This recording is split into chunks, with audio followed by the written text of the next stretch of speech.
I've got another fire piston to show you. I've already loaded the end of the piston with some char cloth.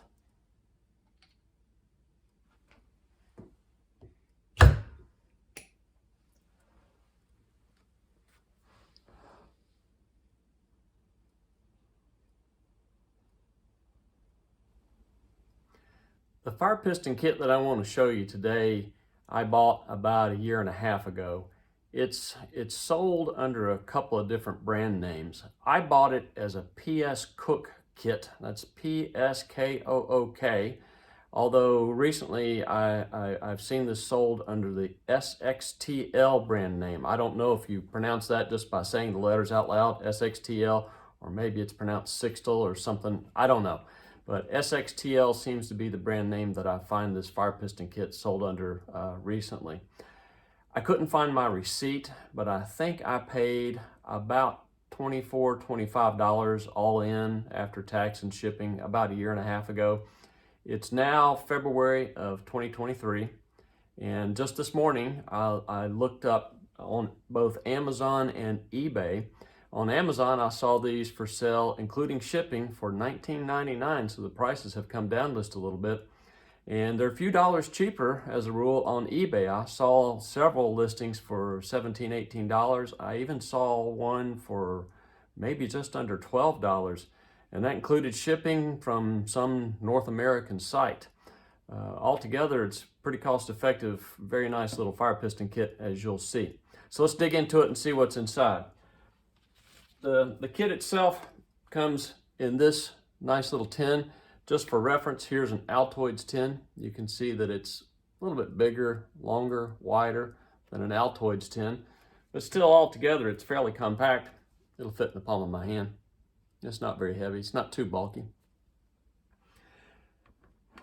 The inside the tin came with a package of what looks like just raw jute that could be used for tinder material. Here's the fire piston itself. I'll talk more about that in just a minute. But inside the kit, I also got a spare bag of O-rings, some lubricant, a little plastic container of lubricant. It's very nice. I got a little package of char cloth, and it came with maybe about 1/2 square foot. This is all folded up. Maybe 1/2 square foot of burlap that you could use to make some of your own fresh char cloth. And I suppose you could use the tin that this all came in to roast your burlap and make some new char cloth. Pretty comprehensive little kit.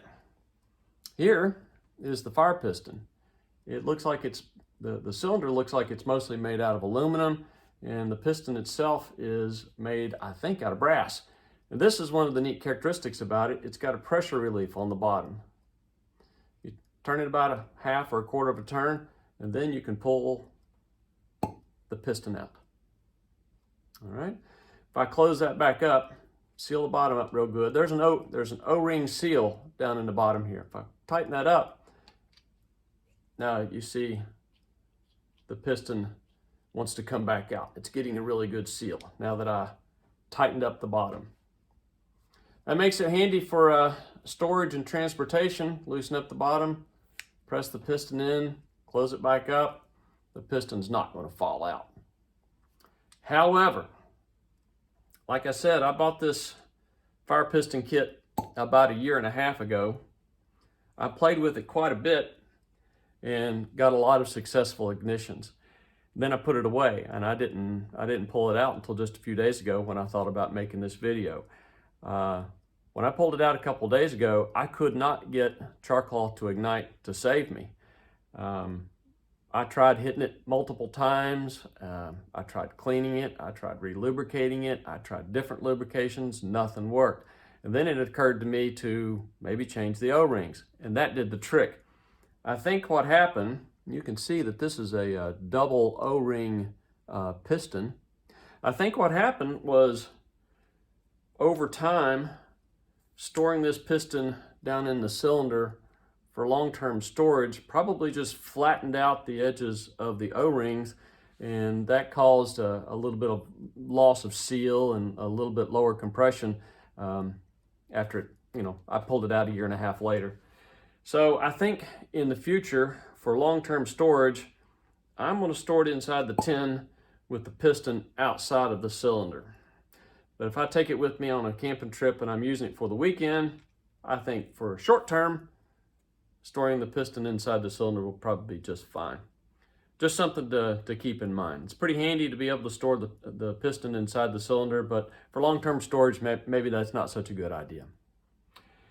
All right, that's enough of me talking. Let's go outside and play.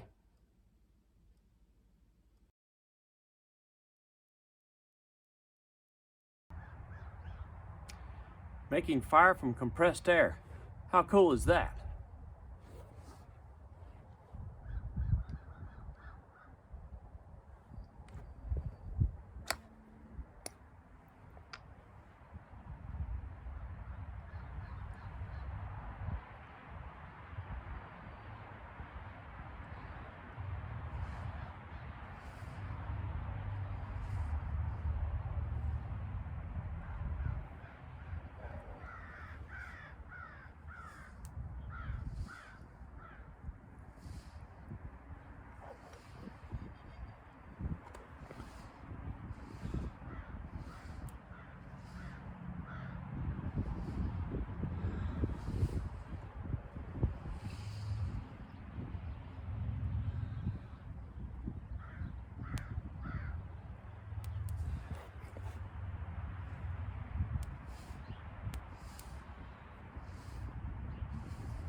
There it goes.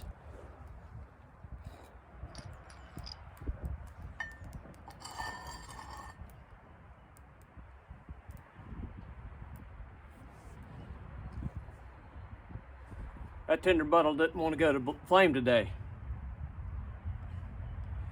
Anyhow, a very cost-effective, compact, highly effective fire piston kit. You might want to give one of these a try. That's all for this one. Thanks for watching. See you again next time. P.S. This is not a paid endorsement. I bought everything with my own money.